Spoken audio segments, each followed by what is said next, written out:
السلام عليكم ورحمة الله تعالى وبركاته. مرحبا بكم مع فيديو جديد. اليوم غادي نوجدوا رغيفات مربعين بالقمح الكامل بالزرع بالنخاله ديالو. شوفي تبارك الله كيف كيجيو محلولين وزوينين.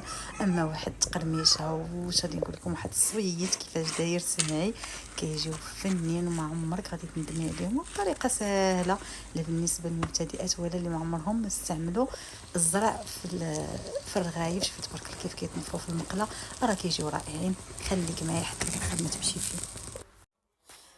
المهم بواحد الطريقه اللي هي سهله ان شاء الله. غادي ناخذ واحد جوج ليفات ديال الدقيق الكامل، يعني الزرع بالنخاله ديالو. غادي ناخذ جوج ليفات كبار باش تجيني واحد الكميه اللي مزيانه. غادي نديرهم في الاناء ديال العجانه، وغادي ناخذ واحد المعلقه مع عمراش ديال الملحه. انتما كتشوفوا معلقه كبيره ديال الملحه، لان تبارك الله الكميه راه كثيره ديال الزرع في العجينه. غادي نعجن غير بما بارد، يعني ماشي ما دافي ولا شي حاجه، نعجن غير بما بارد ونخليها في العجانه حتى يتماسك العجين ديالي. وانا كنزيد الماء وعافاكم غير شويه بشويه باش ما تطلقش معك العجينه. مشات تطلقات صافي راه ما غاديش يصدق معك، لان الزرع صعيب انك بديت تقرصيه وما يتثقبش. هكا كان التكستور اللي انا بغيت. خديت واحد الزيفه فيها زويته زيت نباتيه، وكنت ذوبت من قبل الزبده. درت منها واحد جوج معالق كبار. الزبده هي اللي كتعطيك ديك التوريقه وديك القرمشه اللي كتجي في الاخر. هنايا خديت واحد سليفانيت ديال الزرع بالنخاله ديالو، هي القمح الكامل، وضفت معاه واحد الخماره ديال الحلويات باش تطلع معايا نتيجه يعني زوينه، انه يجي مفروق ومحلول من الداخل، كيجي رائع. ما عندكمش تخافوا من الخماره، راه كنستعملوها في كل شيء. خلطيهم مزيان باش ما تعزلش الخماره على الزرع، باش غادي تفرقي ان شاء الله العجين ديالك. هنا في واحد بلاطو صغير غادي نبدا نكون دوك الكويرات ديالي اللي غادي نخدم بهم الرغايف شويه بشويه. وضروري كندير في يدي داك زويته وداك شويه ديال الزبده اللي قاديت وكنقطع الكويرات ديالي حتى كنكملهم على خاطري.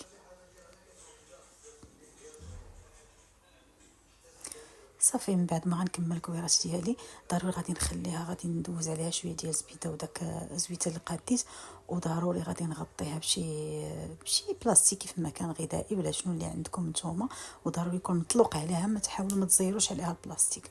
صافي من بعد ما خليته مرتاح واحد 10 دقائق صافي بديت كنطلق العجين. بديت كنضيف هذاك الطحين اللي درت اولا القمح الكامل اللي درت قبيله مع الخمارات.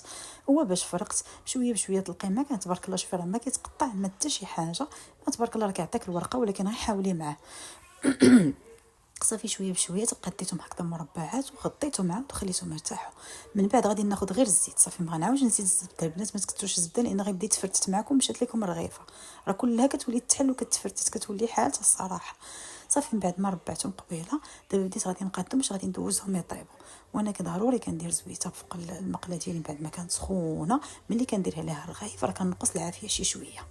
صافي شويه بشويه اول ما كنحطها وكنرش عليها زويته كنقلبها صافي، وكنبدا ندورها بحال هكذا باش كيطيبوا الجوانب ديال الرغيف. بغيتي ديريه نص طيبه باش ديريه في الفريغو باش كل مره تحتاجيه تلقيه. بغيتي طيبيه ولا كنتي غادي تاكلوه ديك الساعه صافي خليه يطيب على خاطرو يتحمر. شفت تبارك الله كيفاش كيتنفخ، راه كيجي غزال وزوين وصحي زعما الصراحه. ما كيعذب لا في مصارن لا حتى شي حاجه. فوالا نتوما دابا غنبقى بحال العمليه اللي درت حتى كنكمل الرغيفات ديالي. وانا كنقلب مزيان وانا كندور. عندكم البنات تحرقوا، انا كنهضر مع البنات المبتدئات غير بشويه عليكم حتى كنتعلموا الحاجه. وانت كدوريهم ضغطي عليها الا ما بانت لك شي بلاصه ما طابتش ماشي مشكل. صافي حتى كتكمل الرغيف ديالك. شوف تبارك الله راه كيجي من فوق كيجي زوين وبصحه وراحه. كنتمنى يكون عجبكم الفيديو ديالي. ما تبخلوش عليا بلايك وتعليق ديالكم اللي مازال ما اشتركش في القناه يشترك مرحبا به. والسلام عليكم ورحمه الله تعالى وبركاته.